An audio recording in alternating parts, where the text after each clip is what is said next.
लोकसभा चुनाव के बाद बीरभूम में हिंसा जारी है। इस बार तृणमूल कांग्रेस ने भाजपा के अपराध को अंजाम देने के लिए बीरभूम में उपद्रवियों पर भाजपा कार्यकर्ता के घर में आग लगाने का आरोप लगाया है। बोलपुर नगर परिषद के वार्ड नंबर 15 के पार्षद उमर शेख और उनके अनुयायी पियाल शेख पर भाजपा कार्यकर्ता शंभू बाउरी के घर के सामने रसोई में आग लगाने का आरोप लगाया गया है। घटना से इलाके में काफी सनसनी फैल गई है। घटना से भाजपा कार्यकर्ता के परिजन भयभीत है। वहीं इसी वार्ड के एक अन्य बीजेपी कार्यकर्ता प्रीतम भौमिक पर अपने घर के सामने बिजली के खंभों पर कंकाल और भूतों की तस्वीर बनाकर उन्हें डराने का आरोप लगाया गया है। हालांकि अब तक बोलपुर थाने की पुलिस को इस घटना में कोई सुराग हाथ नहीं लगा है। Bureau report news इवेनाई।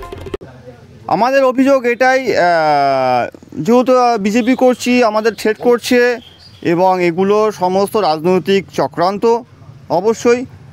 আর ঘটনাটা হচ্ছে আমাকে 12:30টার সময় থ্রেট করে গেল, আগের দিনও থ্রেট করে গেছে। কারা করেছে? এটা কারা করেছে থ্রেট? তৃণমূল আশ্রিত দুষ্কৃতী, যার মধ্যে রাজা ওরফে বিশ্বজিৎ সিংহ রায় আর পিয়াল শেখ, এই দুজনকে আমি চিনি। আরও তিনজন সঙ্গে ছিল, 5জন ছিল টোটাল। তারা 12:30টার সময় আমাকে থ্রেট করে চলে যায়। তারপরে দুটো নাগাদ এটা হয়। দুটো লাইন বুঝতে পারেন যে আগুন লেগেছে? হ্যাঁ। কারা লাগিয়েছে? ওরাই লাগিয়েছে। দেখুন, কারা লাগিয়েছে দেখিনি, কিন্তু যেহেতু তার 1-1.5 ঘন্টা আগে থ্রেট করে গেছে স্বাভাবিক কারণেই, এবং আগুন লাগানোর হুমকি আমাকে তার আগের দিনও দিয়েছিল, তো স্বাভাবিক কারণে তারাই লাগিয়েছে। আপনারা এখন কি চাইছেন? দোষী শাস্তি। পুলিশকে জানিয়েছেন? পুলিশকে জানানো হয়েছে। পুলিশ এসেছিল। আপনার নাম? আমার নাম শম্ভু বাড়ই। দাদা, এটা পুরোপুরি মিথ্যা কথা। আমরা ওকে ভালো করে জানি। ওনার মাকে আমরা পৌরসভা থেকে একটা সরকারি বাড়ি দেওয়া আছে। ওনার মা খুব ভালো, দাদা বৌদি।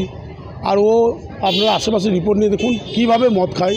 গোটার সারাদিন ধরে সারা রাত ধরে মদ খেয়ে পড়ে থাকে। তো তার বাড়িতে ওইসব করার কোনো মানেই হয়। সন্ধ্যেবেলায় আমাদের লোকজন গিয়ে হুমকি দিয়ে এসছে। না দাদা, এইটা মিথ্যা কথা।